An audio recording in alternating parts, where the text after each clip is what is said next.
भारत में एक नई इंडस्ट्री तेजी से फल फूल रही है जिसका नाम है मोदी विरोध। मजे की बात यह है कि इसमें मीडिया, वकील, बॉलीवुड, वामपंथी, नक्सली, चाइनीज एजेंट, पाकिस्तानी एजेंसियां और लिबरल्स सब एक लाइन में खड़े हैं। वामपंथी और सेक्युलर मीडिया, ये लोग मोदी जी से इसलिए नफरत नहीं करते हैं क्योंकि मोदी जी के आने से इनका सेक्युलर नैरेटिव काम करना बंद हो गया है, बल्कि इसलिए नफरत करते हैं क्योंकि मोदी जी ने इनकी मुफ्तखोरी बंद कर दी, जिसमें ये सरकारी खर्चे पर ऐश मौज आते थे और यही इन्हें भा नहीं रहा। काले कोट के नाम पर देश विरोधी काम, हर बात पर पीआईएल डालकर अदालतों से नैरेटिव सेट करने वाले सेक्युलर काला कोट गैंग मोदी सरकार से इसलिए परेशान नहीं है कि मोदी जी के आने से इनका पेट प्रोपोगेंडा नहीं रहा, बल्कि इसलिए परेशान है क्योंकि सीएम यूएपीए 3 तलाक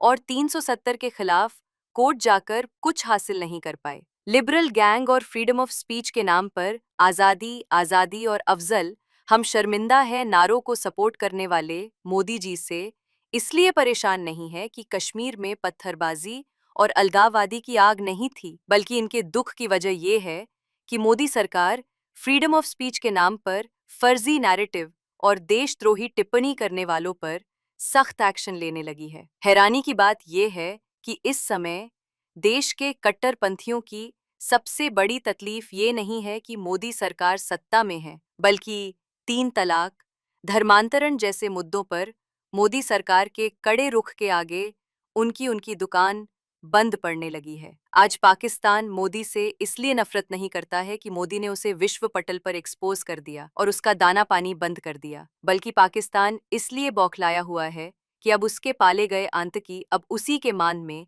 एक एक कर ढेर हो रहे हैं और वो भारत आकर अपने मंसूबों में कामयाब नहीं हो पा रहे हैं। कोई अज्ञात भारत का शुभचिंतक पाकिस्तान में छिपे 22 मोस्ट वांटेड आतंकियों को अभी तक जहन्नुम पहुंचा चुका है। इधर सर्जिकल स्ट्राइक होती है सो अलग। चीन की भीख पर पल रहे भारत में बैठे कुछ चीनी एजेंट मोदी से इसलिए परेशान नहीं है कि भारत आत्मनिर्भर हो रहा है, बल्कि इसलिए ज्यादा परेशान हो रहे हैं क्योंकि नए भारत में अब चाइना के सामनों का जोरदार बॉयकॉट भी शुरू हो चुका है। भारत से गद्दारी करने वाले लिबरल गैंग के लोग इसलिए भी परेशान हैं क्योंकि अभी तक जिन एनजीओ का नाम लेकर वे भारत विरोधी प्रोपेगेंडा चला रहे थे, जिसमें बॉलीवुड से लेकर कुछ और बड़ी नामचीन हस्तियां भी उसमें शामिल थी, अब वो सभी धीरे धीरे पूरी तरह एक्सपोज हो चुके हैं। इसलिए हिंदू विरोध प्रोपेगेंडा का जवाब जनता खुद उनके बॉयकॉट से दे रही है।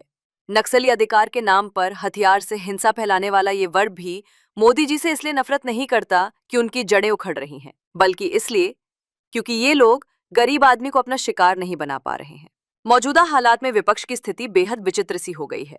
विपक्षी मोदी की हर चीज से परेशान है। ये सोच सोचकर परेशान है कि तीसरी बार प्रधानमंत्री बने मोदी से उनके सहयोगी इतनी एकजुटता से उनके साथ कैसे खड़े हैं। जनता तो अब राजनीति में वंशवाद को लेकर ही खुली बहस कर रही है। इसीलिए अब ईवीएम हैक और लोकतंत्र खत्म जैसे प्रोपेगेंडा की भी हवा निकल चुकी है। 75 साल के हो चले मोदी जी एक व्यक्ति नहीं, एक व्यवस्था का परिवर्तन है और यही कारण है कि चाय से चलने वाले, चीन से डरने वाले और चरखा से देश नहीं चलाने वाले सब मिलकर एक साथ चिल्ला रहे हैं, मोदी हटाओ, मोदी हटाओ। ब्यूरो रिपोर्ट, राष्ट्र बोल।